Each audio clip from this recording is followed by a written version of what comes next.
you to the September 18th City Council meeting. If you could rise and join us in the Pledge of Allegiance. I pledge allegiance to the flag of the United States of America and to the republic for which it stands, one nation, under God, indivisible, with liberty and justice for all.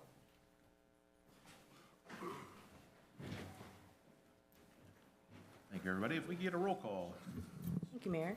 Councilmember Stroman. Here. Councilmember Walker. Here. Councilmember Engel is absent, excused. Mayor Pro Tem Hagan. Here. Mayor Bellinger. Here. Thank you. First up is our consent calendar. These items are considered routine in nature and acted upon on a single action unless requested by an individual council member or member of the public for special consideration. So at this point up here at the council, is there any item we would like to pull from the consent calendar? Hearing none, anybody in the audience that would like to discuss any item on the consent calendar before we move on it? Mr. Mayor, I'd like to move to approve the consent calendar as submitted. I'll second that. All right, we have a motion and a second. All those in favor? Aye. Opposed? Carries 4-0. Thank you. Next up, staff communications and updates. Thank you, Mayor. Before you, we have the treasurer's report for the month of August. We have police department reports for both the months of July and August, as well as animal control for July and August. We have our recreation report for the month of August, development services report for August, public works report for August, building department, water department, wastewater treatment plant report, all for August. And then we'll have city manager reporter updates. But if you have any questions regarding any of these monthly reports, we do have our staff available to answer them. Supervisor Collins, update on 120 for everybody. Yeah, that's Anything? actually be what I wish I had more of an update, but as you can tell through the emails I've had, so Caltrans was supposed to be getting going the first week of September. Said they had some issues with contractor, it'd be the following week. Last week they were not here. Did see some Caltrans folks doing some surveying, so I stopped and talked to them. They said that they were supposed to be in the next day or two. Again, not here today. In fact, had the city manager reach out to them today, and we've yet to get a response, so. I did speak to a representative that was in the place of their construction manager who's out this week, and they did indicate that they are still working with the contractor to firm up dates to start. The type of work that they were doing was upgraded from what they were originally proposing, and so it required additional equipment that they needed to coordinate getting the equipment out for. And so that was as much as I was given today, that they are moving forward, they intend, but as of today, there wasn't a set date on what the updated schedule would be. We're losing temperatures. Well, and some of that may be a little my fault, because I'm just not satisfied with what they're wanting to do. I really would like all of 120 to be done, so. I would agree. We'll keep you posted. We're trying to stay on as much as we can, but we're just not getting a whole lot at this moment right now. Thank you. Can I Appreciate you staying on. Yeah. Question. For Public Works, had you gotten to or heard about this, I guess, a stop sign that was ran over and then some tagging? Yes, I did actually, just was aware about an hour ago, and I've got my on-call guys actually probably had it taken care of by now already. Awesome, thank you. No problem. So Supervisor Collins, at what point, I mean, obviously it's their highway, but at what point can we tell Caltrans, look, you completely blew the beautiful weather to do this project, now you have to wait until the spring? That's actually been a conversation, and they're aware of that. So again, the best weather is 72 degrees and above, so they're still leaning on, gonna still have 72-degree weather. We're doing everything we can. We just don't have a whole lot of pull in this situation right now, but we're doing everything we can. Okay. I have one comment actually for Sergeant Hargraves. First of all, welcome. The police department report that was submitted in this agenda packet had a different format. And I liked the way that it was laid out with the major incidents. Okay. And so, thank you. It was very easy to follow, figure out what was going on, and so thanks for reporting it that way.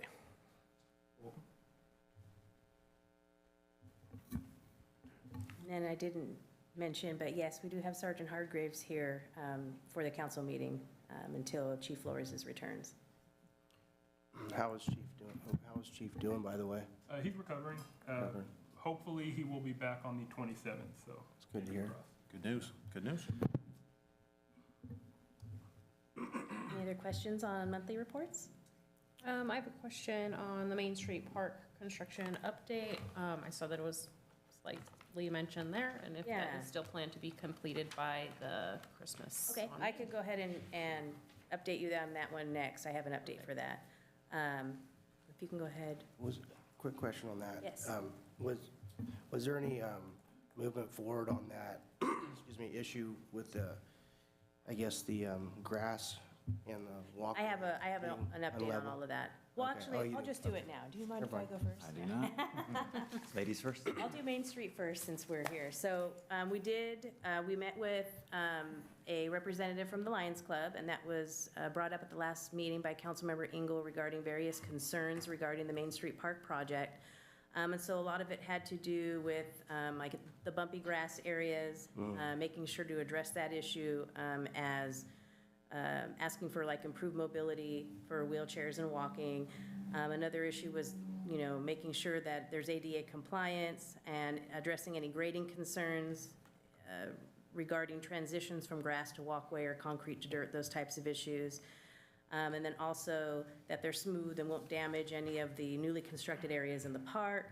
Another concern had to do with the concrete or asphalt cracking and/or oil spots from potential vehicles that could park for like the car show events and such, and how to prevent and address that. And then questions regarding the existing horseshoe pits. And so we did meet with our contractor, we did our city engineer, we did a walkthrough. I wasn't able to attend, and so I would expect that maybe Superintendent Collins and/or Development Manager French would have some additional feedback. But we are looking at obtaining quotes regarding sod and irrigation system to be installed or potentially put into the project to be addressed at the time of construction. And so we're obtaining those quotes now. And then there was a bike path location that was selected where the existing grass is flat, so there shouldn't be any ADA issues in relationship to that. But they are going to double check and make sure that the grading plan confirms that, as well as adjusting plans for transition grading or walkways in existing grass to make sure that there's adequate transitions. The horseshoe pits will not be modified or removed, so those are not a part of the project. They will remain in the same place. And the concrete area, the bike path is asphalt, and will have a structural section similar to what is found in the surrounding subdivisions with 2 inches of asphalt over 4 inches of aggregate base rock. And there will be a redwood header board at the soil and pavement transition to lock in the asphalt from moving around and add stability to that asphalt edge. And then as for oil spots, it would be no different than roadway asphalt. We would recommend not parking leaky cars on that back path or using drip plans if cars plan to be parked there. Design-wise, there's really nothing that we can do to address that, but obviously with construction of a new project, we'll do what we can to make sure that that's a part of, future planning for projects, is just making sure if you're gonna park the cars in that location, to stick something under them so that they don't leak. And then in the event it does happen, we'll take it from there on the Public Works end to make sure that that gets taken care of. And I don't know if you guys have anything to add regarding Main Street? I know one of the things was points of entry for ADA. There will be 5 different points of entry for them to be able to get to the bike path, to the stage area, to the parking lots. So there will be actually more entry points for ADA that we do have now. And it will directly go all the way through from parking lots, through the park, all the way out to the sidewalk onto Main. I know that was another question. Is the stage currently ADA compliant? The stage itself is, yes and no. ADA compliant as far as somebody can get onto the stage ADA? No. The top of the stage is ADA, but we would need to install some ramps in order for a wheelchair accessible individual to be able to get onto the stage. Obviously, we don't want to keep adding scope, because... No, we have a ramp on the back side, so we're looking into just simply adding some of that asphalt or concrete over there. It'd be very inexpensive and something we are going to tie into the project.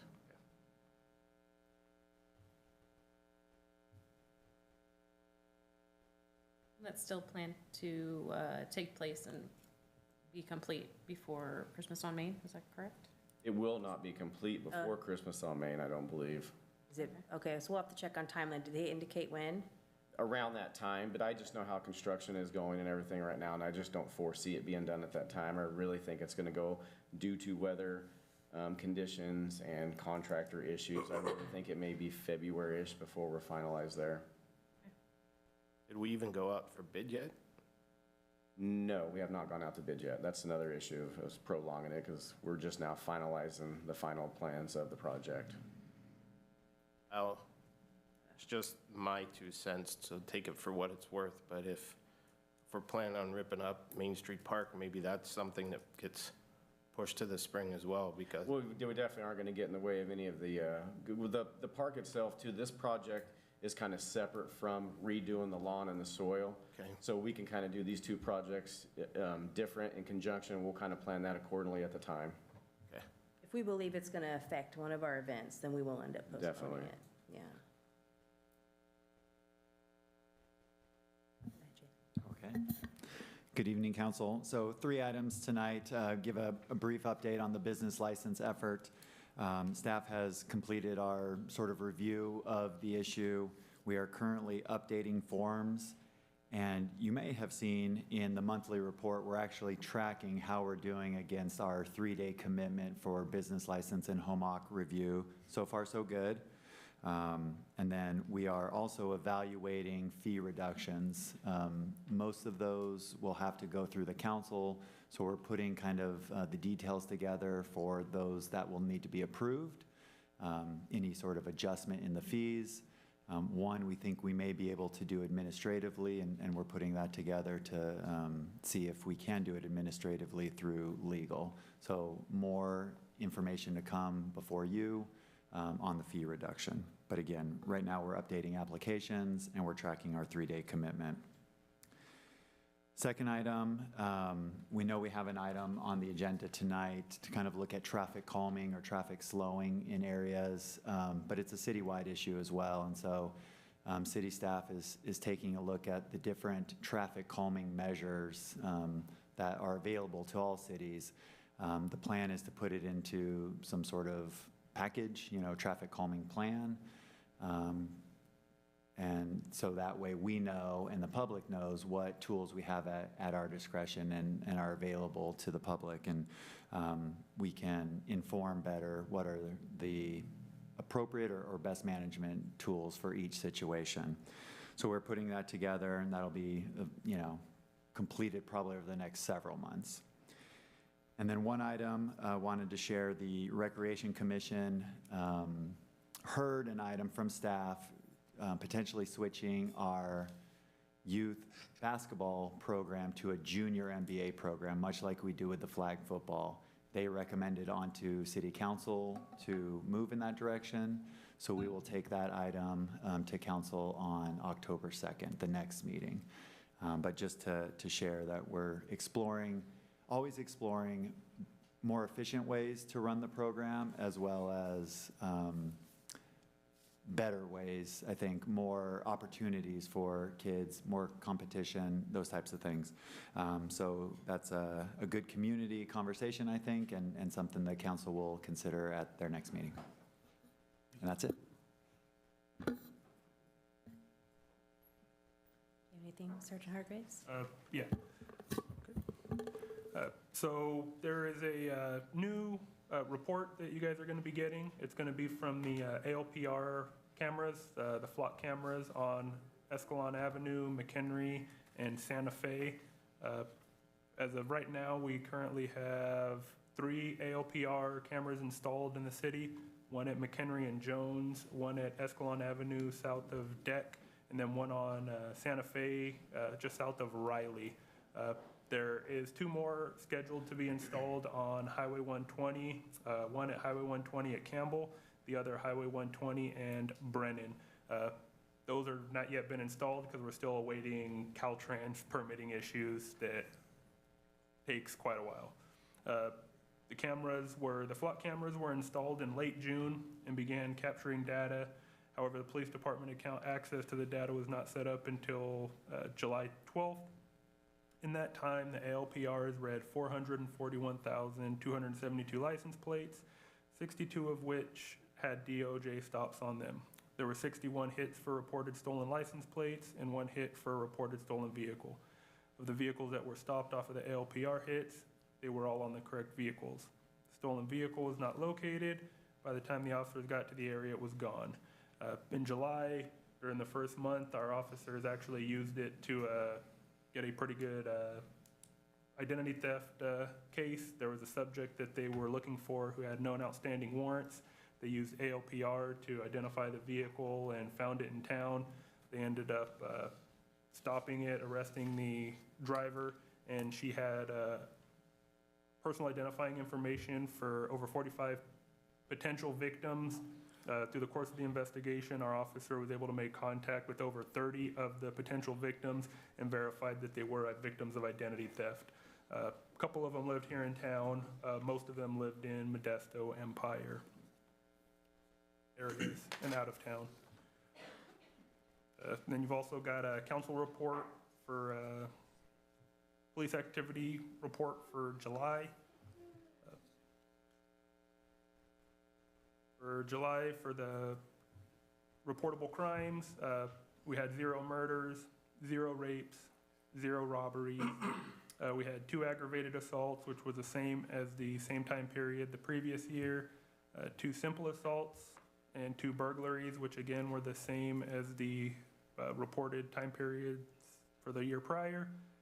For thefts, we had 6, which was down 53% from 13 in the same time period the previous year. And then stolen vehicles were up. We had 3 stolen vehicles in July of 2023 as compared to 2 in July of 22. And then arsons remained the same at 0.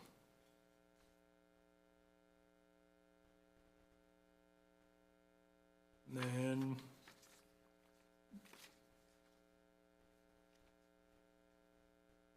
Anyone from council have questions on the July report? Don't have any questions, no. Keep up the good work. Thank you for the LPR update. That was great. Like that. Mr. Mayor, may I ask a question about the ALPR? Please.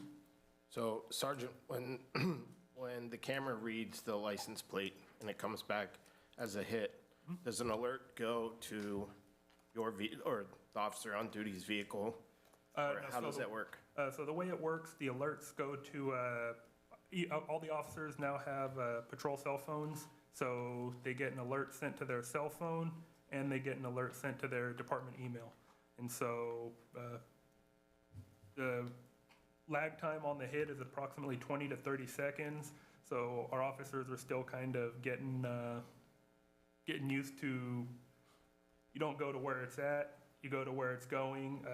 The flock cameras are designed to catch one-way traffic. As of right now, we've only got them set up to capture the traffic entering the city. But because all they do is look for a license plate, they also capture vehicles exiting the city. Because we're dealing with moving vehicles, the officers don't always have time to verify and really look at the picture closely to see if it's capturing the vehicle leaving town or the vehicle entering town. And so there's a little learning curve there. What is the difference between the ALPR and the flock camera? Oh, there is no difference. So, ALPR just stands for Automated License Plate Reader. Okay. Basically just a camera that recognizes a license plate, will read the license plate, and then compare it to a hot list. The flock cameras are, they're designated ALPR cameras. Okay. Our dash cameras, the Axon dash cameras, those also have ALPR capabilities. And ALPR is just the technology that stands for Automated License Plate. So the hardware is the same, it's just the software within the camera? Yes.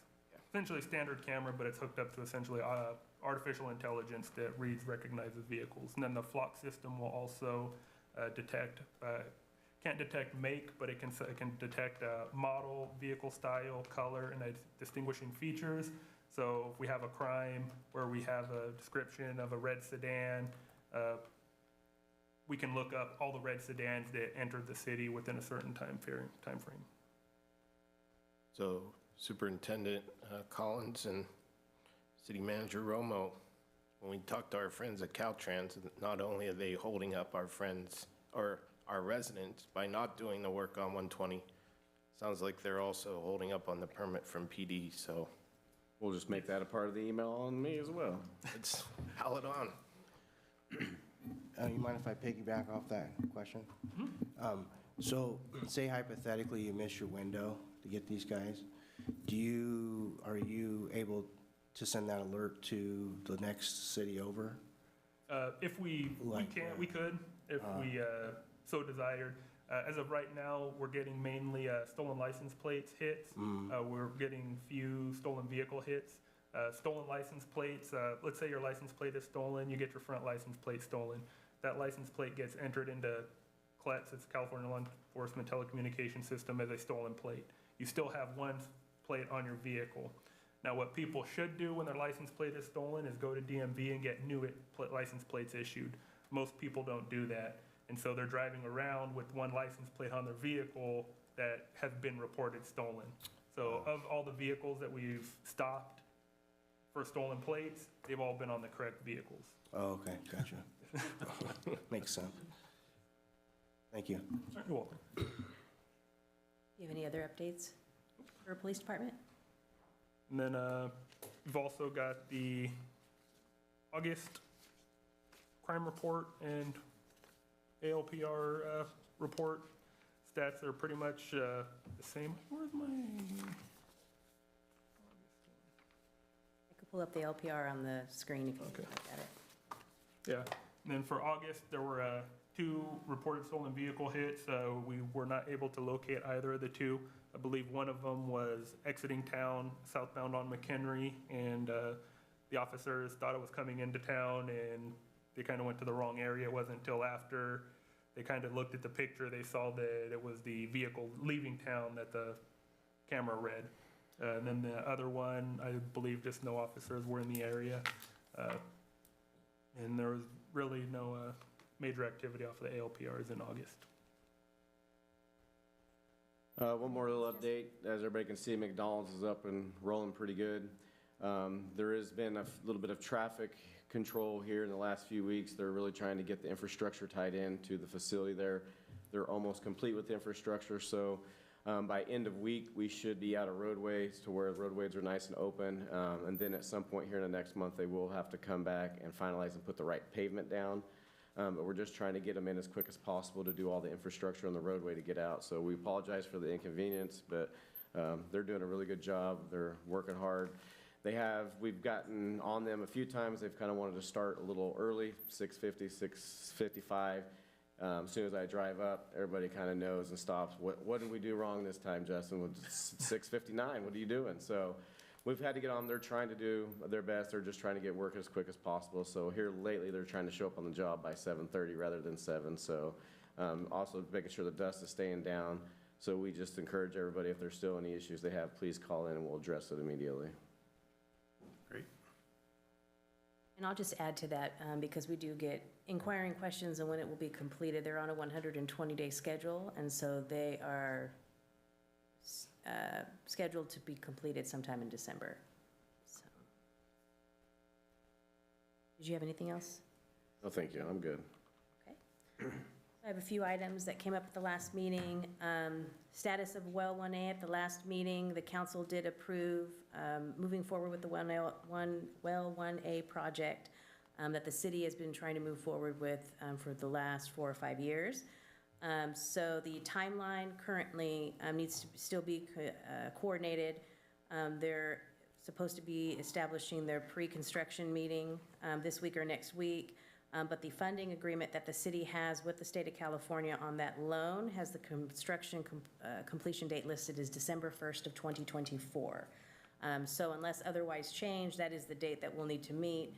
And if it does come about that needs to be extended, then we'll need to reach out to the state and work about amending that deadline on there. But currently, it should be completed by December 1st of 2024.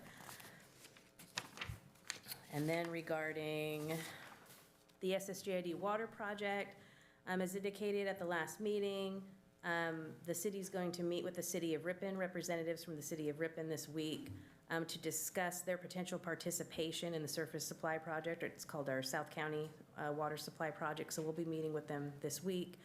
The other cities involved in that project are Manteca, Tracy, and Lathrop. Tracy being the city that the city or Escalon currently sells our allotment of water to, since we're not actually connected as of yet. As indicated previously, the 30% design was completed back in June, and we did receive some comments on it. We're finishing up the environmental processes on them, which should be completed sometime in October. And then the final design should be starting in November. We should have construction documents ready for August of 2024. And if everything remains on schedule and we do, secure our funding availabilities, which we'll be looking into various options regarding that, we would be looking at early 2025 through late 2026 with testing and water delivery sometime in 2026. So that's where that currently is. And then regarding some other miscellaneous updates, the Recreation Commission currently has 2 seats that will become open in November. As you may recall, we do have a policy on commission seats, which would, city commission seats, which include our Planning Commission, council seats, as well as Recreation Commission. And so in accordance with that policy, the city is going to move forward at the appropriate time on advertising and putting those positions out for application. And then in accordance with that policy, we'll bring that back to council, the application, set up interviews, and move forward. So I just wanted to make you aware of that. I'm giving it to you a little bit earlier so that we stay on track and basically have that position filled by November. So we'll get that to you. And then we did receive an agenda item request. This request is from Cody Fowler, and it was, a description of this item is at the September 5th, 2023 council meeting. Item 5 was modified by a member of the city council and subsequently voted on absent of public comment following the modification of this item. The request is that the council consider putting this item on the agenda for discussion and/or possible direction concerning adding a mandate to a policy that if an agenda item is being voted on, that if any time any member of the council or staff recommends it's modified in any way, that a new public comment session be conducted prior to any vote. So if this is an item that the council wishes to put on the agenda at the next meeting to discuss, please let me know and I can arrange it. I think we have enough with our budget right now that I'm not in favor of putting it on the budget for the next meeting, maybe in a future date, but we have enough to chew on with the budget and the housing element right now that I think we need to move forward through those before you add anything else to the budget or to the agenda if possible, is my thoughts. Yeah, excuse me, I would agree with that. I would agree that I would like this on an agenda. The next agenda does seem to be, with the budget, might be pretty heavy, but moving forward, I would like that on the next months, maybe. We table it till November, till we're past the agendas, or the budget season. Our policy only requires 2 council members to add it to an agenda, so my understanding would be that Councilmember Stroman and Walker are looking at it for a future agenda, not necessarily the next agenda. Would November be fine? Is you're offering November, is November fine? Should be, yeah. Okay. Will we be seeing the audit before November? That was another update I have. As indicated, our financial consultant is going to be presenting the other portion of the budget at our next meeting, which is October 2nd. He's also working to close up ties on the audit. The audit should be to us by November, or sometime in October. I've been pushing to get it done as soon as possible, and so it's just coordinating and closing up some loose ties right now. So if it doesn't come next meeting, I'm hoping that it will come the meeting in October. That being said, on that item, do you want to put this, do you want me to put it on maybe the second meeting of November? Is that fine? Will we have a second meeting in November with Thanksgiving?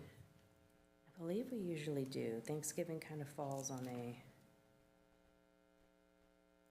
this up. Be the 20th. Thanksgiving is that Thursday and Friday. Yeah, we usually do have it unless otherwise. Yeah, that's not usually a date we go dark on. So we should be meeting on both the 6th and the 20th. Unless, So, should the audit come in the first week, or the first meeting in November, I would say the second meeting of November. If it's Okay. not ready for the first meeting in November, then we'd put it in the first meeting of November, if so that I'll mark it for like pending audit status in November? correct. Okay, is everybody good with that? Sure.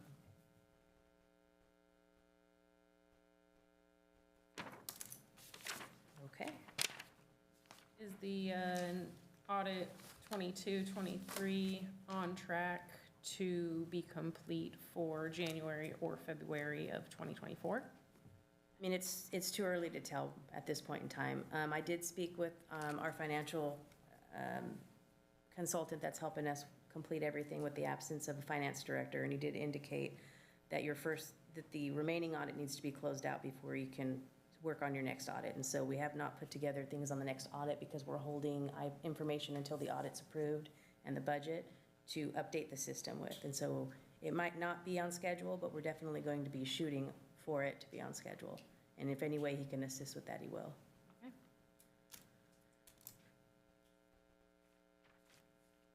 That's all I have. All right, next up, matters presented from the audience. The public may address the city council on any item that is on the agenda at the time the item is called. The public may also address the city council on any item not on the agenda that is within the subject matter of the city of Escalon. Each speaker is limited to a maximum of 5 minutes. Unused time may not be yielded to another speaker. You may state your name and address for the record, however, it is not required. Due to state law, action will not be taken on an item that is not on the agenda, and except for brief responses, the council is prohibited from discussing any item not on the agenda. If it requires action, it will be referred to staff and/or placed on a future agenda. The determination of whether an item is within the subject matter of the city is a discretionary decision made by the mayor. And with that, we'll open up to the public here. If anybody would like to come to the podium and talk about anything they'd like to talk about.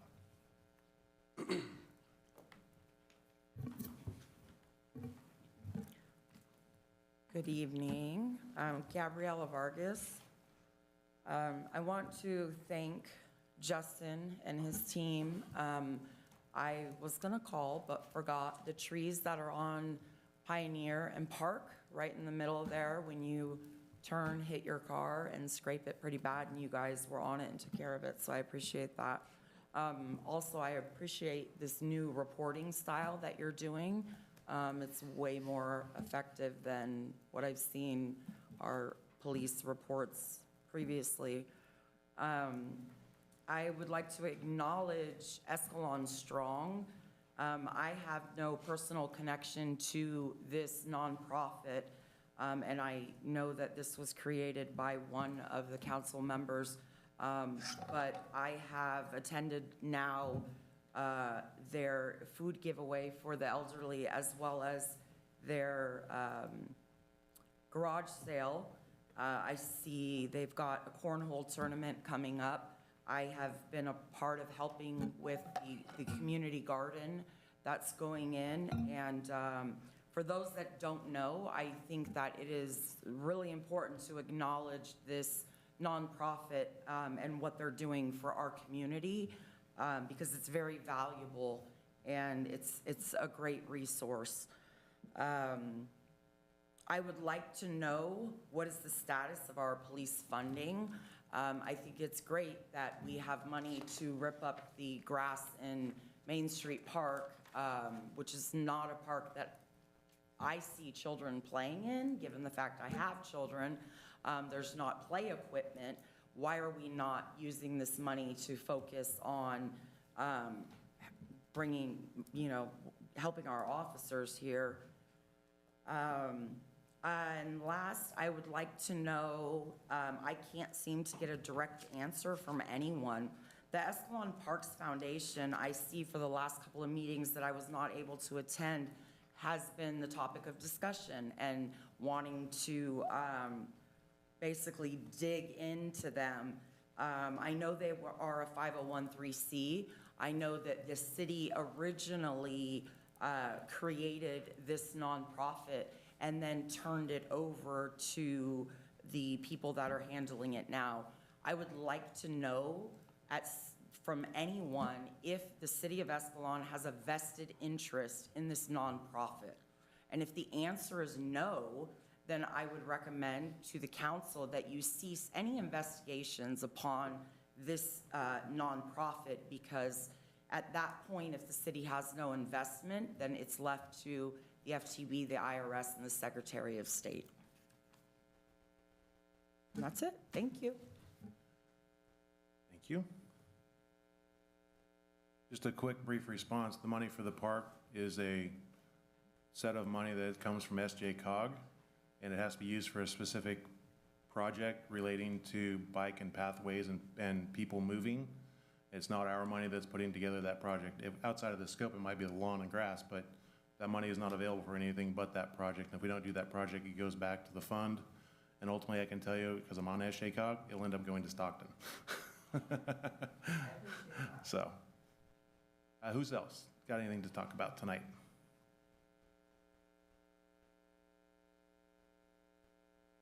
Is there anybody on the go-to meeting that has any comments to make by chance, or any questions?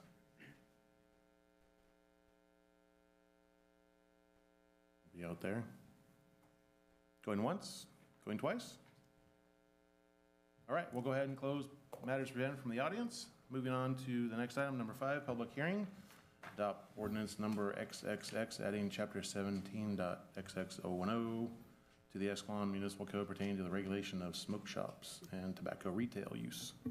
Staff. Good evening, Mayor. Thank you. Jalen French, Development and Community Services Manager. So before you, as was read, is what we are referring to a smoke shop ordinance. You may recall earlier this year, based on a tip received, the Escalon Police Department conducted a decoy buy of the 2 smoke shops in the city. It was found at that time that persons under the legal age were allowed or able to purchase tobacco products, and that both of the locations were selling THC, nitrous oxide, and prescription medications, which are all not allowed. So good news here is these shops have been shut down for these infractions, but it called to question tighter controls on smoke shops. So at the July 17th meeting, the council approved a moratorium to halt any new smoke shops to come into the city, which essentially allowed time for staff to develop an ordinance to control or regulate these uses. And so staff has taken that time to put together an ordinance, which is before you tonight for your consideration. Really, through this ordinance, staff and the council, through your direction, seeking to address 2 issues. Really to encourage the responsible tobacco retailing and discourage the sale of tobacco to minors, and to regulate smoke shops in the best interest of the public health, safety, and welfare, to limit other undesirable impacts, aesthetics, blight, loss of property values, those types of things. So it's really a 2-pronged approach there in terms of the ordinance that is put together for you.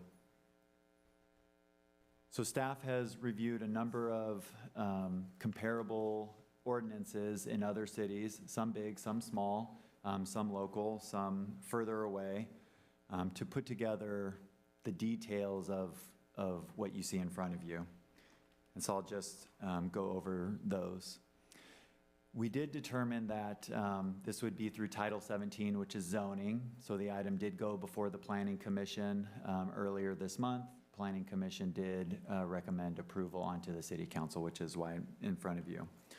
So since we are affecting location, again, it's Title 17, which was a slight diversion from where we thought we would start here. So the 4 main details of the ordinance in front of you is that any new smoke shop would be required to apply for a conditional use permit, and they would only be allowed in industrial and commercial zones. Clearly no residential zones or mixed use zones. They would need to be located 600 feet or more from sensitive uses. And I'll just read the definition of sensitive use. So sensitive use, as we've coined it in this ordinance, means a school, daycare center, youth center as defined in this chapter, which I'll read later, church or religious institution, library, community center, recreational facility, park, hospital, or other similar use where minors are typically gathered or located. So you heard there was a call out for youth center. Youth center is defined as any public or private facility that is primarily used to host recreational or social activities for minors, including but not limited to private youth membership organizations, social teenage facilities, and other uses. So 600 feet from sensitive uses. They would be required to be located 800 feet from each other. So if the first one went in, the other one, another one, if it came in, would have to be at least 800 feet from the first one. And then the last piece is 600 feet from any parcel zoned residential. So if a commercial spot was found, but it was, within 600 feet of a parcel zoned residential, it would not be allowed. It would have to be at least 600 feet from a parcel zoned residential. Now, we've defined smoke shop as those that have more than 10% of their total retailing space devoted to tobacco retail products. So this isn't to affect the Marvells and the Orlandos and the convenience stores that have a small portion of their product for tobacco. It's really at those single-use oriented shops that have nothing but tobacco products, or more than 10%. So that is what staff is proposing at this time. Of course, it is council's discretion to approve, not approve, or modify staff recommendation as you see fit. And with that, we'd be happy to answer any questions you may have. At this point, do we open a public hearing, or do we discuss first? Either way. You can open the public hearing All right, and discuss and then take public comment. okay. Fine. At this point, we'll go ahead and open up the public hearing on this topic. Anybody in the audience like to speak on this, please?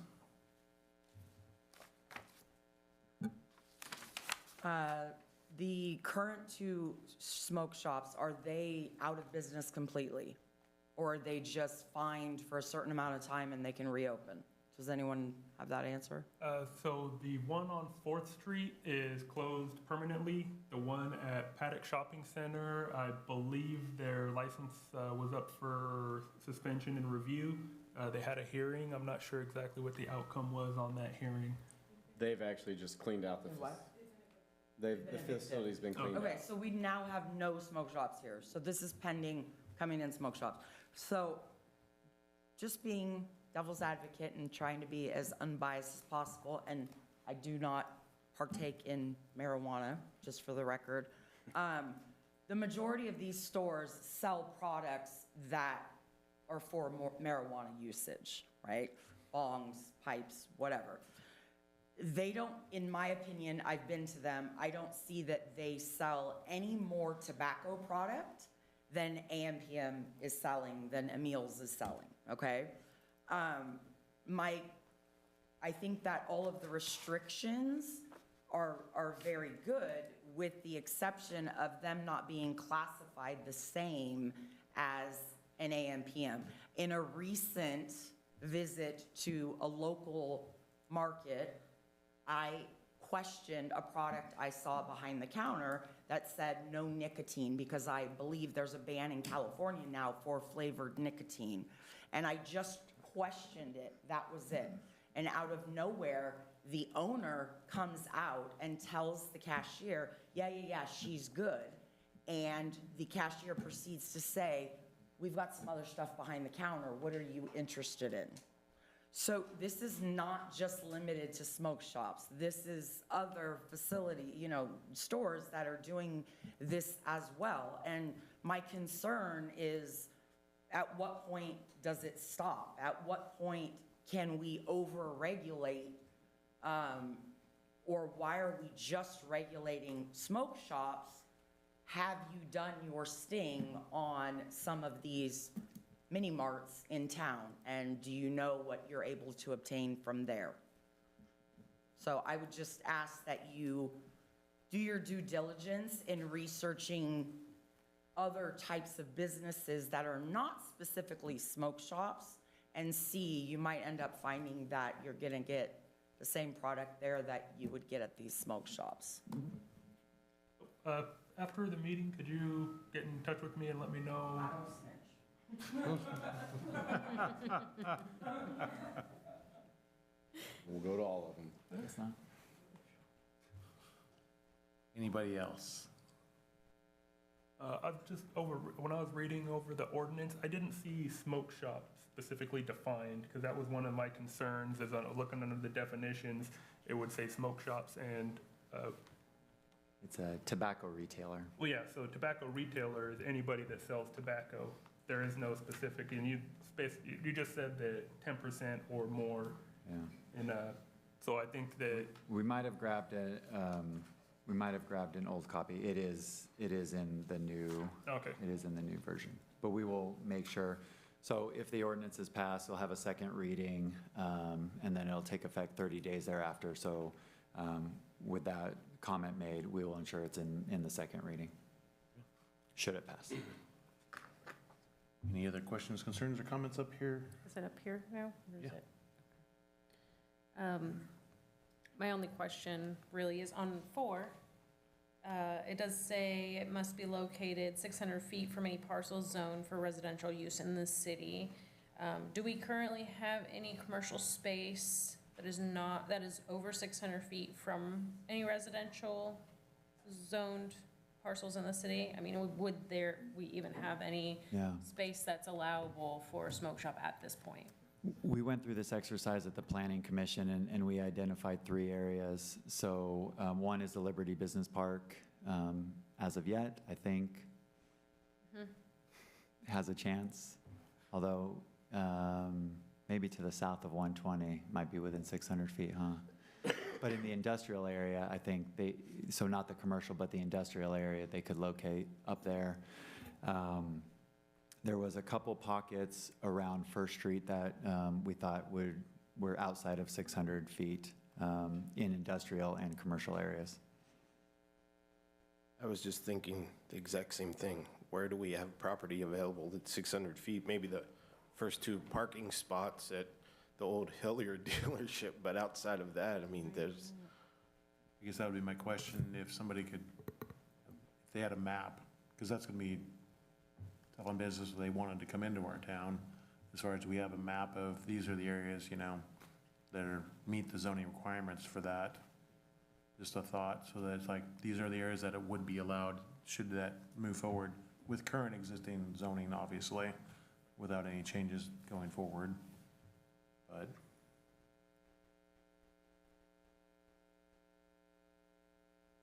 that was pretty straightforward and easy for myself. Any other questions? No, you answered them. All right, then I guess we'll go ahead and close the public hearing at this point. And then if there's a motion to move forward with this or not. I'd make a motion. Can I just Oh, sorry. make a comment that most of this is fantastic. I would like to revisit 4 with the, just kind of a mapping of that, or possibly changing that number of 600 feet to allow for some parcels to be available for this use.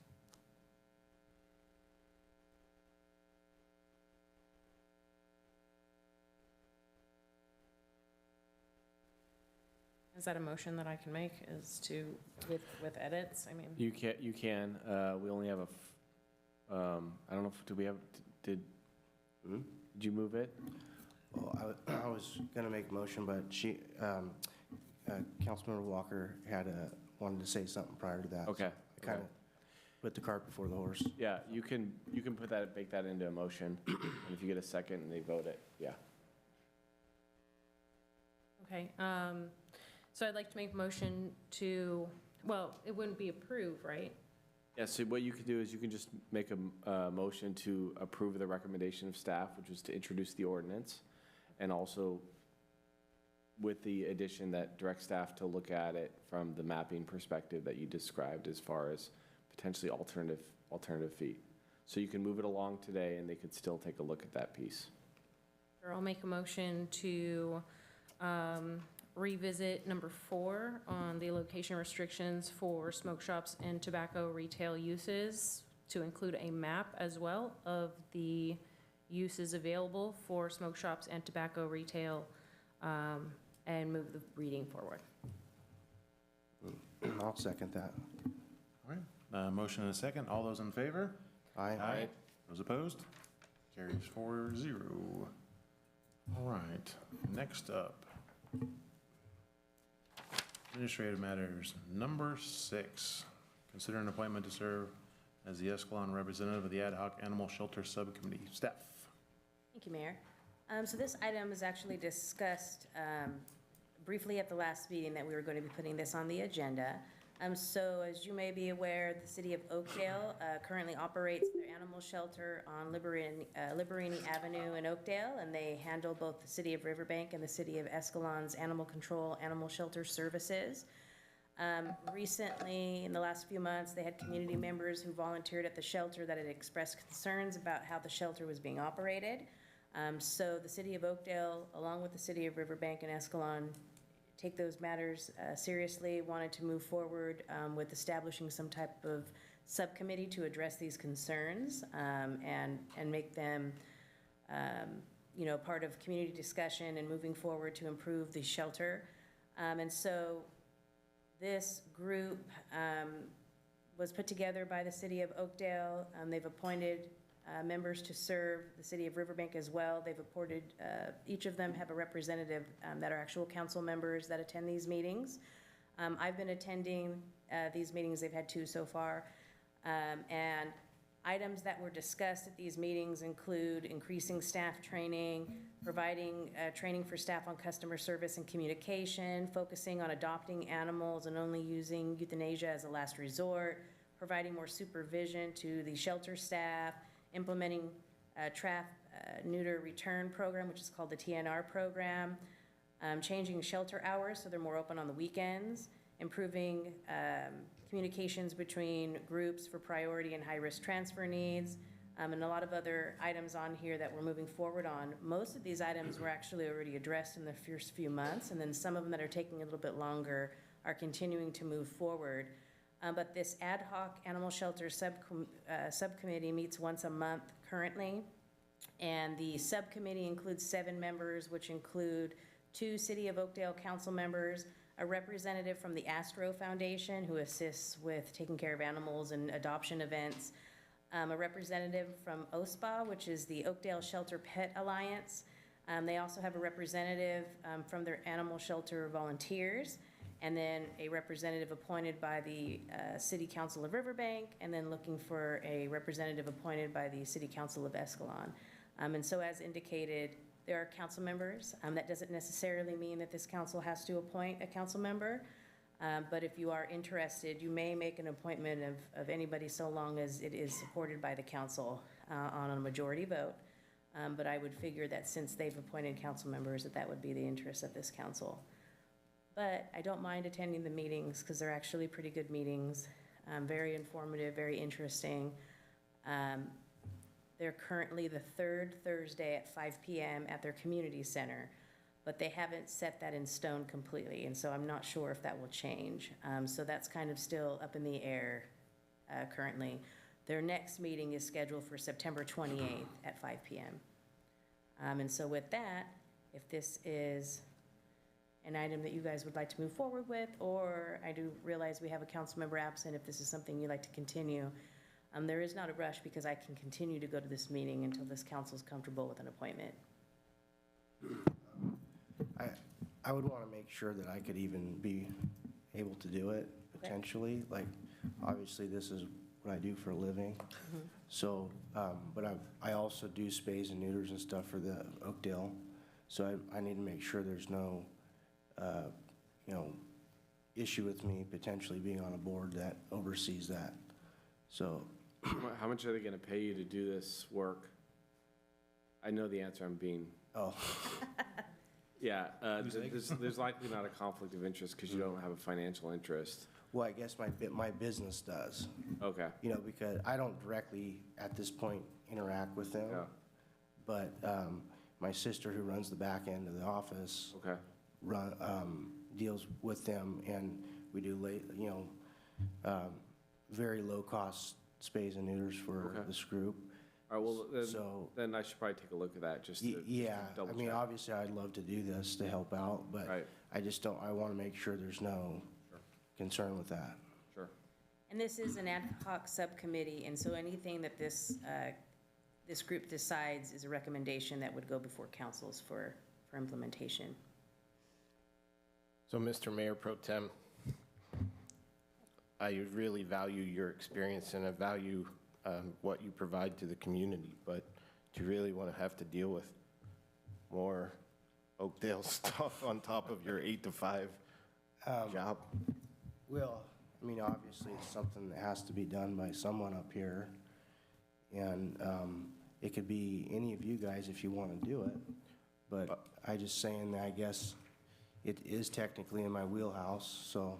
Well, I certainly don't want to take that from you at all. No, not at all. I mean, if you want to do it, go for it. Well, And if you have questions, just holler at me, and I'll try to answer for you. what I was actually thinking about is we have some community members that are very, very, very passionate about animals, very passionate. And so this council has expressed openness and transparency and getting the community more involved. So how do you feel about opening this up to the application process similarly to what we did with the Commission on Aging and every other appointment? Because I can name 2 community members right now that are super passionate about animals, and I feel like they would be a great representative of all of us. But I also, you're the expert. You have the DR after your name, none of us do, so I'm kind of relying on you to.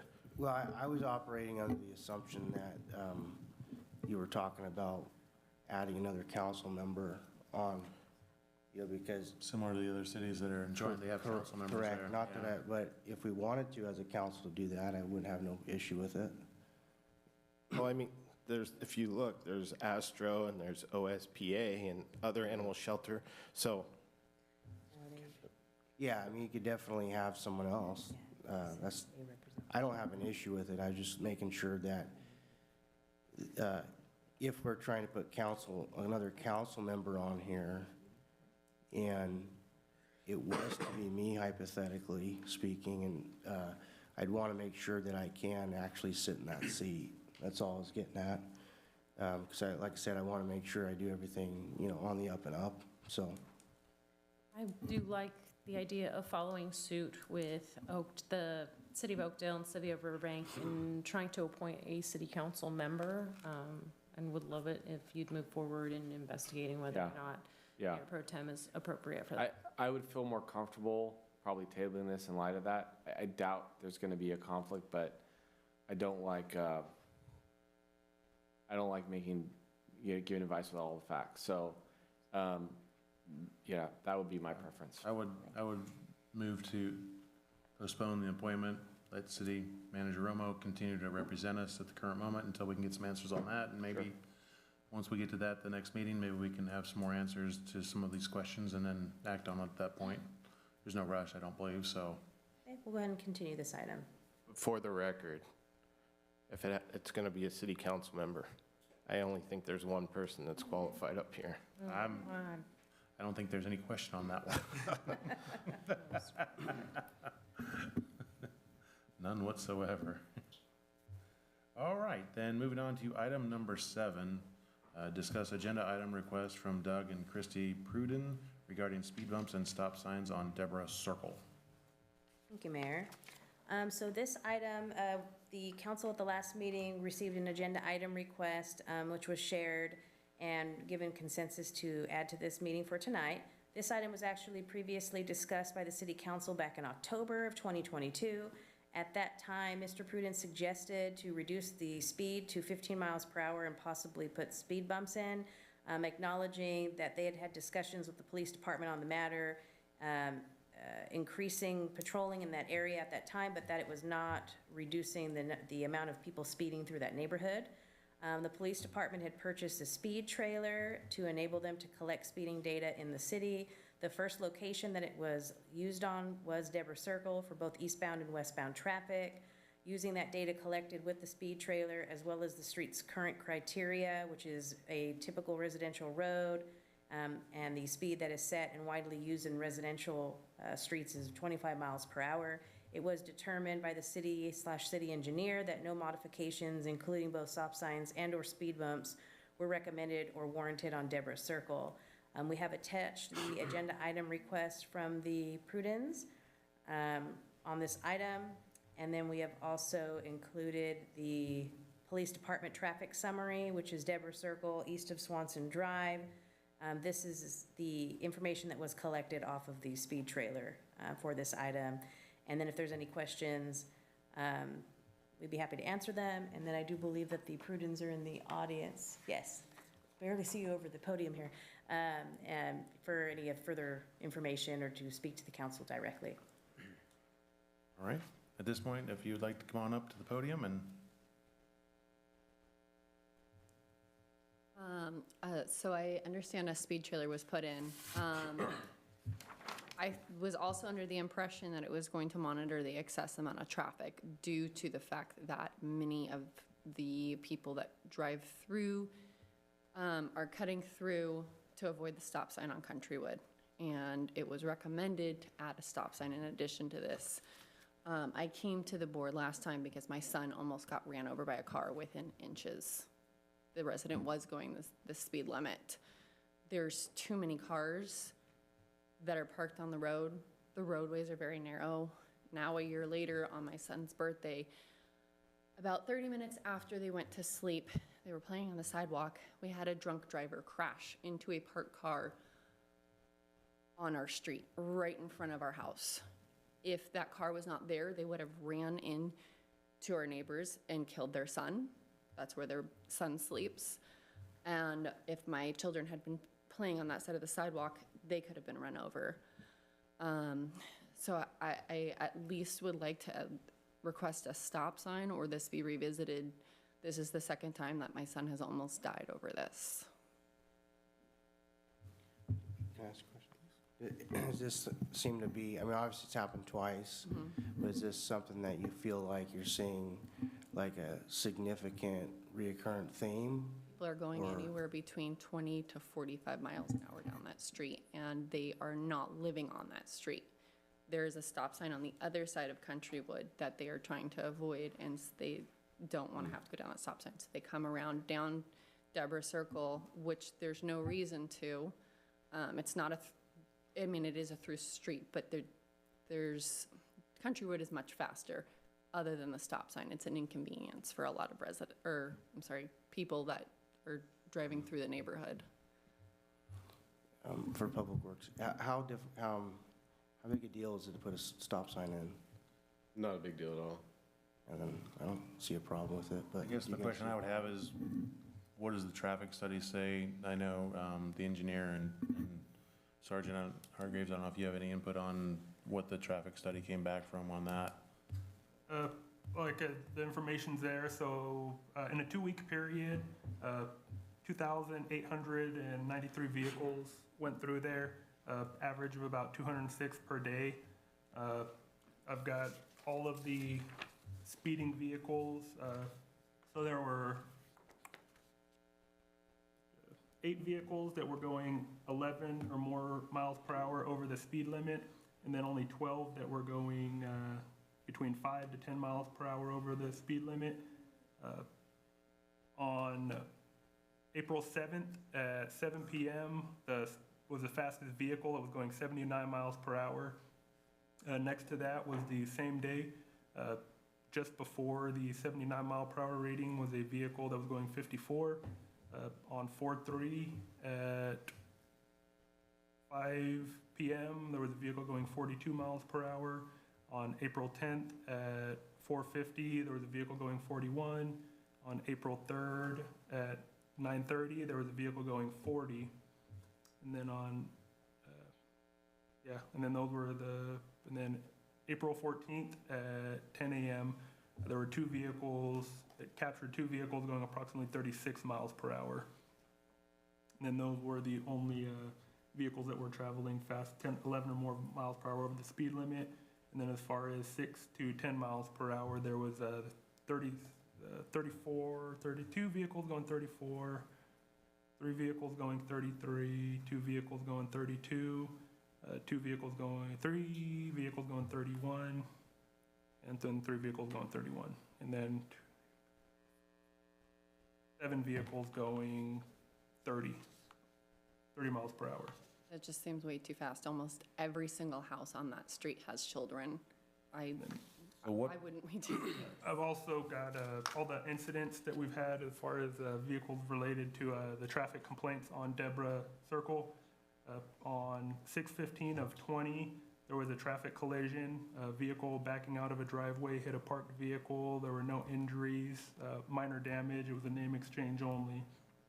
On 6/13/21, there was came out of the possible DUI driver that drove into the yard, almost hitting a subject. It was not a DUI. It was determined that an object fell onto the floorboard and got the accelerator stuck. The lady ran up onto a yard, almost hit somebody. It was just classified as a traffic collision. On 6/18/22, there was a traffic collision. The reporting party accidentally hit a parked vehicle. We attempted contact with the residents, and they stated that they did not want anything done. And no injuries, minor damage, name exchange only. On 8/19/23, which was the DUI crash that she was indicating, a vehicle crashed into a parked vehicle. The driver, who lived in the neighborhood, was arrested for DUI. There were no injuries, major damage, traffic collision, and arrest reports were taken. And then we've had 3 complaints of vehicle speeding in the area. One on 6/1/16, where the reporting party witnessed neighbors driving 50 miles per hour. Served another complaint on 6/2/16, reported a silver GMC Acadia that was speeding in the area. And then on 3/20/19, the reporting party requested contact regarding speeding vehicles.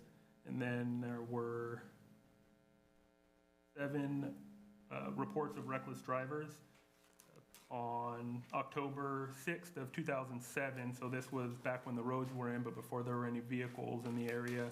We got a report of 3 subjects riding quads in the area. On 12/27/2011, we got a report of subjects on a red motorcycle driving on the sidewalks. I think that was when some of the houses were built, but still primarily under construction. On 6/23/2017, we got a report of a 2000 model red lifted Duramax and a white pickup truck doing donuts in the area. Officers responded, couldn't find the vehicle. On 9/17/2017, got a report of a black Mustang and then again a white pickup doing donuts and speeding. Again, the officers were unable to locate the vehicles when they got in the area. On 1/23/18, there was a green Ford pickup flatbed with loud exhaust speeding and making sharp turns. And then on 9/2/21, got a report of a neighbor continually speeding up and down the street. I believe the officers made contact with the resident and advised them that if they were caught speeding, that they would be cited. And on 9/8/23, we got a report of a white compact Chrysler SUV speeding in the area. And so in total, there were 14 between 2007 and 9/8/23. We've had 14 complaints involving traffic-related issues on Deborah Circle.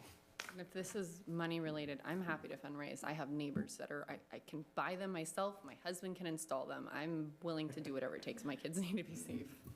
One if I remember correctly, I think it was Chief said that most of the time these things are saying 2 or 3% or speeding, What do you mean? like the Oh, Actual percentage of actual numbers. So the percentage of percentages- numbers. This is 15% or 15, am I reading that right? so no, so if you look Kyle, speed. on the, at the very bottom part, so the total, so out of 2,893 vehicles, there were 81 vehicles speeding. That's 2%, 2.8% of the vehicles going on the roadway were speeding. Going between 1 and 5 miles per hour was 2.11%. So there were 61 vehicles that they were speeding, but they were going between 25 and 30 miles per hour. Okay. And then there were 12 vehicles that were going between 6 miles per hour and 10 miles per hour over the speed limit. And then there were 8 vehicles, which was 0.28% were going 10 or more over the speed limit, and then 0.4% were going 5 or more over the speed limit. Yeah, I was misreading that. Thanks for the clarity on it. So in relationship to other roads in the town, just trying to get a background, the number of complaints on Deborah Circle over that period of time that you looked at, obviously you didn't do the research on probably every street in town here, but is that comparable to some other areas of town, or is this a one-off, the only part in town that's got, I'm just trying to get a feel for, is this kind of a normal thing, or is this, you know? We have other Abstractly areas different. that get much more complaints. This is, it's not, I would say this is probably about, I wouldn't say, we don't get complaints on every street in town as far as speeders go, but this is not excessive. I've got no opposition to a stop sign in the area, but I'm not seeing that it is technically necessary based on the information I have. Mr. Mayor, may I make a comment? Please. So, Ms. Pruden, Mr. Pruden, I appreciate you guys bringing this up. I can tell you from experience that speed bumps don't work. I live on Yosemite, and a speed bump was put in, and people just, now they drive around it. So now it's a joke, and people don't pay attention to it. And because of that, my son can't play in the front yard. So I know what it's like.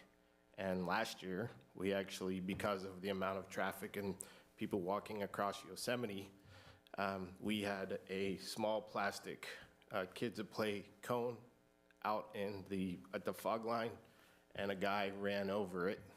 Somebody that was attending the citywide yard sale backed over it, ran over it, and my wife said, "Hey, you just ran over the sign or over the cone." And the guy said, "Well, it's your own damn fault because you put it out in the road where I need to drive." And my wife said, "But my son plays here." And the guy responded back and said, "Well, maybe your son should just stay inside." And so I understand this is an issue. My concern, though, is about putting in speed bumps. It's more so, it's a citywide issue. I mean, you heard Mr. French mention it earlier, that the city is going to look completely around the issue. As far as bringing this back to council, you know, if Superintendent Collins thinks that a stop sign is not that big of a deal, I mean, that's the least that we can do for the kids. I feel like it'll at least deter people that are trying to avoid the stop sign on Countrywood and shoot down our street. I'm not saying it's going to be foolproof. My kids aren't allowed to play in the street anymore. We're always out there with them. They shouldn't be in the street. But I think it helps a little bit more. But there is something that's coming to fruition in a few short months, and that's the Golden Arches. So guess what? Traffic is going to get even more crazy on Deborah Circle when that comes in. And so, Sergeant, we can't tell you how to police the city, but if there's a stop sign there and it's a new stop sign. It may be an opportunity to keep an eye on people blowing through this brand-new stop sign. So those are my thoughts. So are we talking about a stop sign at the corner of Countrywood and Deborah Circle, or? Yeah, no, so for Around on- clarification, the stop sign would actually be a three-way stop sign that would be on Deborah Circle and Deborah Court, or Deborah Circle and Deborah Street. It would have to be installed at an intersection. We couldn't just put a stop sign in the middle of the neighborhood itself. So coming off of Swanson there, or Countrywood, excuse me, you would turn northbound onto Deborah. I believe 3 to 4 homes later, you would turn right into the court. That's where the intersection of the 3 stop sign would be installed. At the court? Yes, ma'am. Leaves a long stretch to that corner before you go south. I thought you meant the stop sign was at the west side, west end of Deborah Circle before you turn onto Swanson. And using Google Maps, he mentioned This the is- distances, this is I right believe there it's is where about it would- 250 feet from Swanson to the east curb line of Deborah Yeah. Court, and then it's about 450 feet from the east curb line to where Deborah curves. So it'll be about 250 feet stop sign, and then 450 feet before the curve. We also do have a California Code of Highways that we have to follow that regulates us where we could and couldn't put one in. And to be honest with you, that is the only area we could put it in on Deborah Circle or Deborah Street. If I may, Justin, have you looked at the MUTCD stop sign warrants analysis with this I have. intersection? And it does meet the warrants for, It's questionable. okay. It doesn't really meet it doesn't warrant it, but you can find in areas where it would be warranted, where you could install it and it'd be sufficient and understood. Okay, and the MUTC is the Manual on Uniform Traffic Control Devices that Caltrans, is it Caltrans? Yeah. Caltrans puts out, and it basically provides a study that you have to conduct, usually through, ideally, a tech memo or a traffic engineering study that basically says whether or not it's warranted. It's not just something that you can just arbitrarily put on. So that's why I was asking if there was a study, and it looks like he says it's something that could be justified. The only thing I would say is, as somebody who's represented cities when they get sued over stuff, sometimes stop signs, and the reason I'm asking if it's warranted, I'm not, just want everyone to look at this from all perspectives. Sometimes when there are stop signs where they're not warranted, it can create a false sense of security sometimes for pedestrians or others that are using their roadway because they think the stop sign's there, and then the drivers still blow through it if it's unexpected or you know, so I just want to make sure that, you know, because children's safety is at issue here, that, you know, you look at it from that perspective too. That's why I was asking if it's warranted, because sometimes the stop sign can create a false sense of security for the pedestrian users of the roadway, so. And I'll just add for everyone, warranted is a technical term. An engineer looks at the data associated with the travel and determines if a traffic signal or a stop sign is warranted. We're not using the sort of lowercase w warranted that, you know, it could be prudent. And so, as city attorney was just indicating, cities can take on additional liability should they approve a stop sign that isn't warranted or not approve a stop sign that has been deemed warranted officially by the city engineer. Can I just ask, there's already a stop sign over there in Deborah Court. I don't see how that would, if So that there's means already a stop sign. we would just be installing 2, but that would make it a 3-way because the one is Right. already there. That's why that Right. was mentioned. Do we have any crosswalks that go across Deborah Circle? We do not. Typically, most residentials don't. No, but at the major intersections, you know, there are crosswalks to say this is a pedestrian area. And I can't speak for everybody else, but at least if I see a crosswalk, I'm making sure that no one's walking out in the middle of the street. I'm not flying 50 miles an hour through the crosswalk. What the challenge, you know, like, you know, using the word warranted or not, the challenge is going northbound onto Deborah, we're not able to install a stop sign, a head sign, which those are big indicators for or people that are driving, stop signs coming up because of the short distance. That's the only thing that gives me a sour taste in it, just because you can't put all full signage on there for a warning. But again, because of the safety and because of the complaints, I feel like you could find enough information to make it warranted, but it's technically, really, when you look at it, it's not.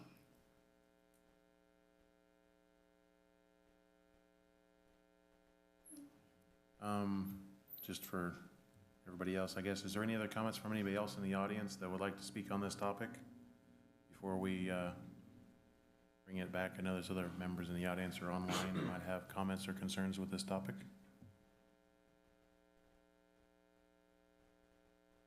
That's all right, Please. Of course. The only thing I would at least ask of you guys, I know residentials are 25 and that's fine and dandy, but take a drive on a weekend or in the evening time when that street is full of people being home from work or school, whatever it is, and see how narrow and tight those streets are. With cars parked on both sides of the street, you can barely fit 2 vehicles down that. I mean, people have to yield to one another just to try and get by. So, I mean, 25, sure, it's a residential speed, but it is, with the conditions, with all those vehicles being there, it is way too fast. So, you know, don't just take it from me, go and drive the street. Other things that could be considered, because we've kind of looked in all aspects, and with this study here kind of pointing away where things aren't needed, we could install certain signage as far as speed signs, children at play signs, things like that, to also bring the attention to drivers that could also potentially help out in this situation as well. And I do believe there was also a mention of a no-through traffic sign being put up on Countrywood, entering the neighborhood, to try to deter vehicles that don't live in the area not to go in there. If you don't know that area, you have no idea how to get to that neighborhood once you get in there. That's why we Yeah. want to put a sign that says no through traffic on Countrywood, so before they even get to Swanson, they'll be able to turn around, because that was one of the concerns with McDonald's going in there. Yeah. Vehicles trying to go through Fix there. all, but I think it's Yeah. leaps and bounds better than where we're at now. I think all of that is going to make a huge difference. I don't think there's any fix for it, but I think that that's going to make a big impact for us. Because the issue, like you said, it comes down to enforceability, and as far as our end, you can't just arbitrarily put up speed signs, you can't just arbitrarily put up stop signs. There has to be justification behind it, because in essence, we will be fining people for not obeying those. So in order for us to issue citations and fine people, there has to be studies to back up why that's there. And that's what we're in the I mean, I have 2 videos of huge, my son almost being ran over and a crash where my kids were playing, so. Like you said, that's why it goes to reviews where their city engineers will study it and take a look on whether or not it's warranted by law. Well, I understand exactly what you're saying, Sergeant, but there comes a time and a point between common sense versus what an engineer can justify. And in this particular situation, I mean, we don't have anything related from what the city engineer said, so how's he feel about adding stop signs? He was not in support of stop He was signs not. or speed bumps, yeah. He didn't agree that they met the warrants. My concern is where does that place the city? If we put something in that's not warranted, what does that do to us? I would want to make sure we're good to go solidly in putting signs up before we do. Definitely. I'm in favor of doing it. If we can make sure we're in solid ground doing it, I would love to do it myself. But I want to make sure that we do it right and it's enforceable by the PD department and everything else. So what would it take for us to get to that point from you 3 gentlemen over here? And looking at that, what do you think it's needed to get there? How much time do you think would be needed to either say a go, no-go kind of thing on whether we can stand on solid ground to do something like that? I'm not quite sure if I could get it by the next meeting, but at least by the second meeting, we can come back with information as far as what signage could be installed and where. Like other traffic calming measures. I think we like have- yield signs, stuff like that? Yeah. Exactly. Should be able to put Slow something together. children at play kind of thing. We can look at all options, and then maybe at that meeting, we can decide if you feel like signage needs to be up, what signage at that point, and how many could go up. I believe it would have to be we'd have to bring in a traffic surveying company to actually do an official speed survey on the roadway before any type of official signage could be. Couldn't use But, the data from our speed trailer for that. I do not believe we could. I asked why we were not included in that discussion with the engineer. We weren't notified about any update or anything like that. I mean, he basically took this information and reviewed it, and then we reported out at a council meeting, the information. You're saying, like, generally speaking, the public's not involved in that process, is that what you're Typically saying? not. I mean, it's one of those things where you open it to the public, if it's to that extent, then it should be open to everybody, and then that's where it gets larger, and as what Director French was saying about putting something together regarding traffic measures, because he's indicated it is a citywide issue. Our city engineer always comes back to enforcement is the number one thing that deters speeders. And that's because if they get a ticket, they're not gonna speed anymore because they have a ticket. Other items, are kind of up in the air in terms of whether they're warranted or not. And so this information, from my understanding in the past, why he hasn't been in support of stop signs or speed bumps is because it doesn't reach that level of warranting. Now, I'd have to confirm with the city engineer whether or not the signage would indicate a speed survey. I'm not absolutely sure about that, so I could confirm with that. I know a stop sign would, but I don't know about additional signage, the other types of signage we've talked about. Would you just need consensus to look into this deeper? Is Sure. that how? Yeah, we can do that. And signage doesn't have to be limited to signs, it could also be pavement markings, right, other things. I would just say, I don't want to belabor the point, but the warrants that the MTU-DC puts out, it's based upon statistics and numbers. It's not based upon, obviously you always have propensity for extraordinary or unprecedented events on the roadway, but they're gonna look at a large swath of samples through the survey, and they're gonna figure out what is the median speeds, what are the median speeds over, and it's basically a formulaic process. Now, you can agree or disagree with that, but that's what the engineering standards and practices are, as comes from Caltrans. So I think as it relates to pavement markings, advanced roadway signs, all that stuff, that probably is worth looking at other traffic calming measures. And then I don't think we should I think it's most prudent to table it just for all those reasons. I also question, this is all factored in, but legally wise, the streets are so narrow, as my husband said, one car can fit down if there's cars parked on both sides, and that was a calming measure, and it completely backfired. It caused the complete opposite effect. People cannot see the kids running out into the street from the cars. Sure, kids should not be running out into the street, but if we can eliminate more traffic for the 2-year-old who is still learning about not running out into the street, I don't understand that. I think there's another legal side where, are you guys concerned about something happening to a child? This being brought up several times, and the streets being so narrow and us not taking action on this.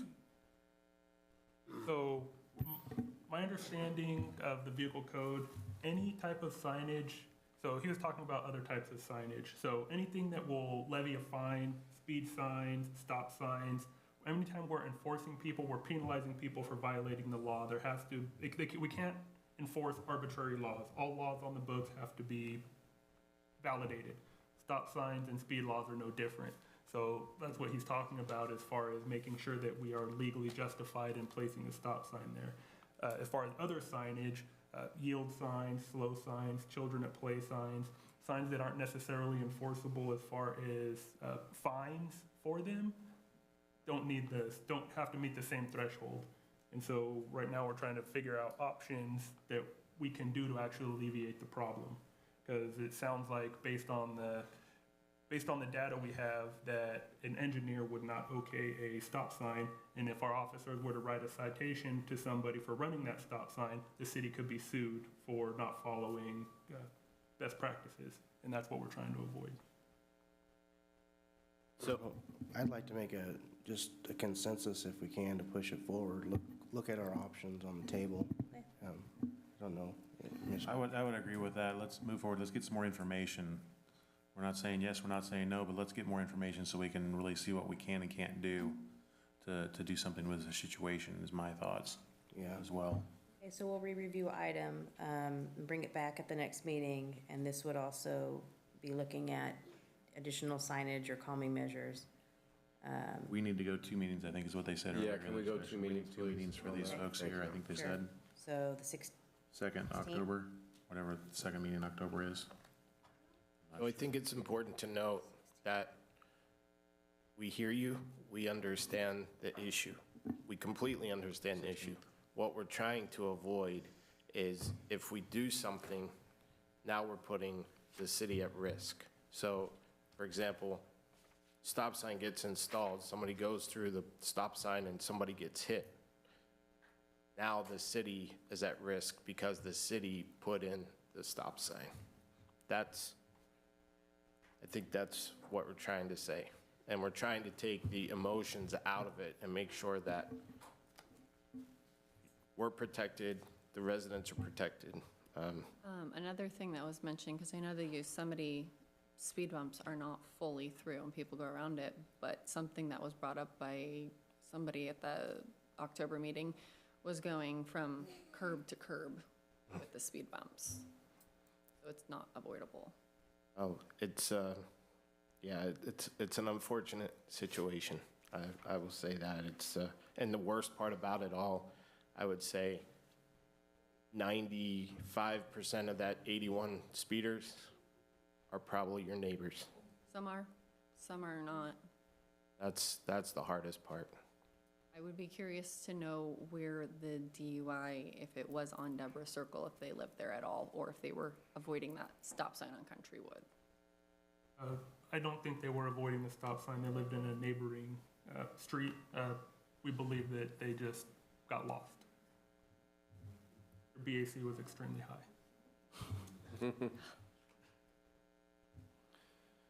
Okay.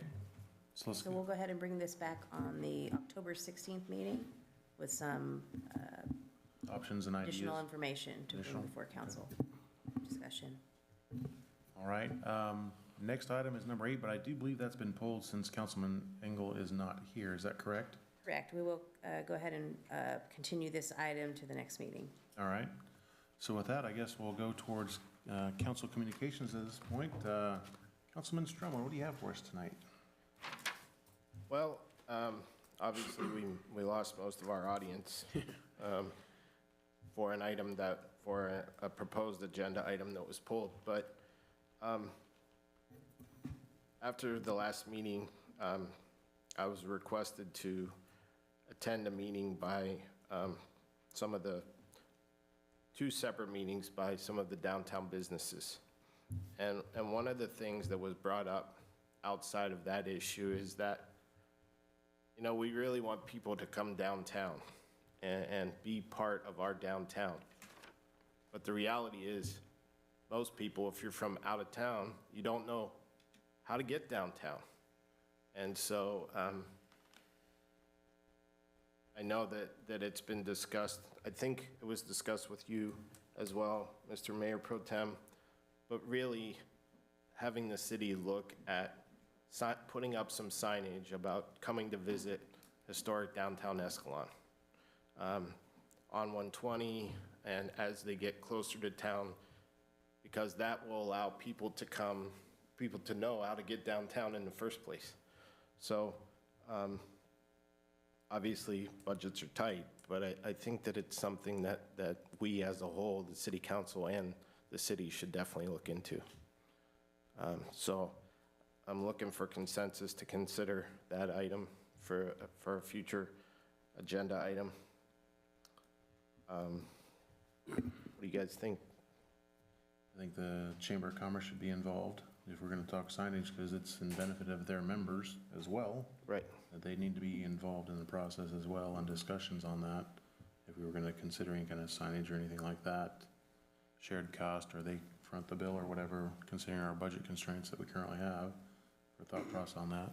Yeah, it seems logical to, put something up that, most cities have some sign that says historic downtown, or they, district of something, you know what I'm saying? So it makes sense to me. So could we add that as a future agenda item and invite the chamber to come, and as well as our downtown business community to come and see, and sure, Jalen has experience doing that, so just trying to get traffic downtown. I don't want to take up too much time, but since we're palling on the Caltrans bandwagon, I'm going to ask one other thing, and kind of goes to what we were talking about. The city has a electric vehicle car charging station, but Caltrans has no signage along 120 letting people know there's an electric vehicle car charging station down there. And during the summer, how many times you go on 120 and there's Tesla, all coming from the Bay Area, heading up the hill. And so we asked Caltrans to put an electric vehicle charging sign somewhere. We have not, and I think it has been in some discussions before, and one of the reasons why there's not signage is because most individuals that have these cars have certain apps or informations on their cars that point them towards EV charging stations. It was brought to our attention that we had some settings that weren't, I guess, maybe turned on or off, so we went through the system and found that we could turn a few more settings on to point to those drivers and to get out to more drivers to let them know what our EV charger is. So hopefully that can pick up soon. I'm just Sure. seeing if we can add a sign Sure. somewhere to let people know, hey, there's an EV charging station. That's all I have. All right, thank you. Councilman Walker. Sure. Not much tonight. Just thank you to everyone who came out to the car show to enjoy our beautiful downtown Escalon. It kind of piggybacks off of what we're talking about here is I would love to get more people downtown more often. And part of that is signage and beautification on 120. 120 does hit us pretty hard when you have traffic coming in so fast from the Oakdale or from Manteca. And we need to make sure we're taking advantage of all of those people and being able to bring them both downtown and making sure that they can stop for commerce and do business while we're in Escalon. So thank you for the crowds that came out. It was a beautiful day at the car show. And then in a week and 2 weeks, wine stroll's coming up. So come on out and enjoy and do commerce and see your neighbors. So hope to see you there. Great, thanks. Mayor Pro Tem Hagan. I don't have much tonight, just same thing. Be nice to see people come out to the wine stroll. And I don't want to steal Dave's thunder because he's probably going to say something, so I won't. That's all I got to say. Thank you, Mayor Pro Tem. Can I echo the comments on the car show? Lions Club, shout out to you guys and gals that are part of that Lions Club. Another great event. Some very amazing vehicles that were brought out for us to walk around and take a look at and drool over, depending on what your tastes were. A little bit of everything out there. Also, the American Legion, they had a pretty good breakfast that day and did a pretty good job for that. So those that supported that, we thank you for that. The other thing, Mayor Pro Tem Hagan, he was nice enough to fill in for duties for me on Friday while I was out. Some of you may know, but the mayor of Oakdale and I got together and kind of made a little, I won't say it's a side wager, but we made a trophy for the Battle of 120 for the football game. So just a little friendly competition. We had a little banter back and forth. We made the trophy up, and I wasn't there to discuss with it at the 50-yard line. Mayor Pro Tem Hagan stepped in, did a great job for us. Shout out to the football program, all the residents to show up to all the games. It was a great showing, as always, for the Cougar for Life crowds here, for all the staff and coaching and all the parents and everybody out there. It was a great event. And they're working on getting our winning score engraved on that trophy. When it comes back, myself and Mayor Pro Tem Hagan are going to go talk to the coach and find an appropriate spot for that trophy in our trophy case at the high school for the kids. It does not need to be here at City Hall for us to look at just because the mayor's made a bet on a trophy. I'm putting it for the kids, so that thing is gonna go for the kids, as soon as we get that back from, the folks in Oakdale that are doing that for us. That's all I've got. I would agree. Wine Stroll is another great event coming up. See you in a couple weeks on that. With that, we're gonna go Mr. ahead Mayor? and adjourn. Yes, I have one other thing. yes. Happy birthday tomorrow. Thank you. Tomorrow is Mayor Bellinger's birthday, so please. Another 25, yes. Thank you for that. Excellent. And with that, we'll go ahead and adjourn. We got a closed session. Thank you, everybody, for coming out.